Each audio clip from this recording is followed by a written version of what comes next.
Hello guys, welcome back to my channel. তোমরা সবাই কেমন আছো? আশা করছি ভালো আছো। আমিও ভালো আছি। তো রাস্তায় গেছিলাম, রাস্তা থেকে এখন আসলাম, চা না খেয়েই গেছি। তো এখন চা করবো, চা খাবো, আর ছেলে দেখি কী খায় তাই দিই, আর ভাত বসাবো। আজকে দুপুরবেলা মাছের ঝোল করেছিলাম, আর করেছিলাম হচ্ছে তোমার কী বেশ বলে আলু ভাজা, পটল ভাজা, এই করেছিলাম আজকে, আর কিছু করিনি।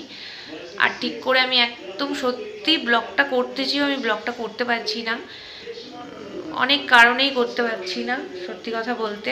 তো কাল থেকে একদম সকাল থেকে আমি আমার ব্লগটা স্টার্ট করব, ঝড় তুফান যাই হয়ে যাক, কাল থেকে ব্লগটা স্টার্ট করব। তো চলো, ভাবলাম একটুখানি শেয়ার করে দিই তোমাদের সাথে। এখন আমি ভাত বসাবো, আর ছেলে মাছ খাবে না, ওর জন্য ডিম আছে, ওটা ডিম দিয়ে দেবো। আর ডাল আছে, ডিম আর ডাল দিয়ে খেয়ে নেবে। আর এখন ওই যে উনি খেলা দেখছেন, ওই যে আমার ঘন্টু বাবা খেলা দেখছে, আর কালকে যাবে রং খেলতে। তো তোমরা প্লিজ কেউ কিছু মাইন্ড করো না, আমি ঠিকভাবে ব্লগ দিতে পারছি না বলে। মানে কালকে ফুল ব্লগ বানাবো, পরশু দিন থেকে একদম ফুল ব্লগ তোমরা আমার পাবে, কোনো অসুবিধা নেই, ঠিক আছে? তো এই হচ্ছে ব্যাপার। তো চলো চাটা বানিয়ে নিই, চাটা খাই, আর কি কি করি একটু শেয়ার করি। আমি না রাস্তায় যেয়ে ভিডিও করতে পারি না, আমি চাইলেও রাস্তায় যেয়ে ভিডিও করতে একদম পারি না। আমার ভীষণ লজ্জা করে আমার রাস্তায় ভিডিও করতে। নাহলে আমি রাস্তায় যেয়ে ভিডিও করতে পারতাম, যে কোথায় গেলাম, কি কিনলাম, কি না কিনলাম, এটা দিয়ে একটা ভালো ভিডিও করতে পারতাম। কিন্তু ওই যে আমার ভীষণ লজ্জা করে রাস্তায় যেয়ে ভিডিও করতে, সবাই দেখে আর কি, সেটাতে খুব লজ্জা পাই, তার জন্যই আমি ভিডিওটা করতে পারি না। এই হচ্ছে ব্যাপার, আর কিছুই না। নাহলে সবাই ভিডিও করে। আশা করছি আস্তে আস্তে লজ্জাটা আমার কেটে যাবে। তো চলো চাটা আগে বানিয়ে ফেলি। তো চলো স্টার্ট। খুব কটা দিন ধরে খুবই খারাপ সময় আমার যাচ্ছে, জানি না কেন, কিসের জন্য, সব দিক দিয়ে খারাপ যাচ্ছে। তবে জানি খারাপের পরেই ভালো আসে, যতই খারাপ দিন থাক ভালো দিনটা ঠিক আসবেই।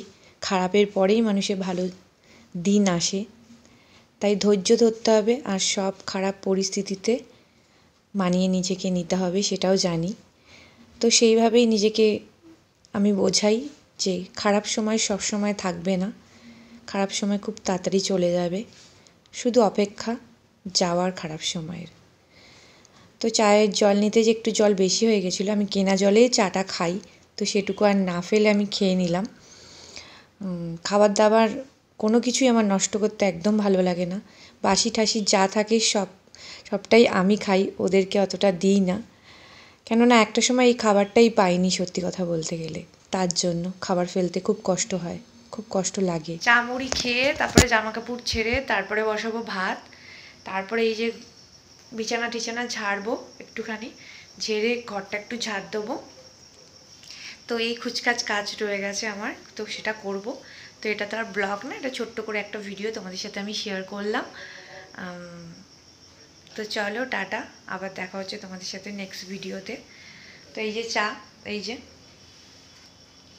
দেখাতে পাচ্ছি, এই যে চা, আর এই যে মুড়ি।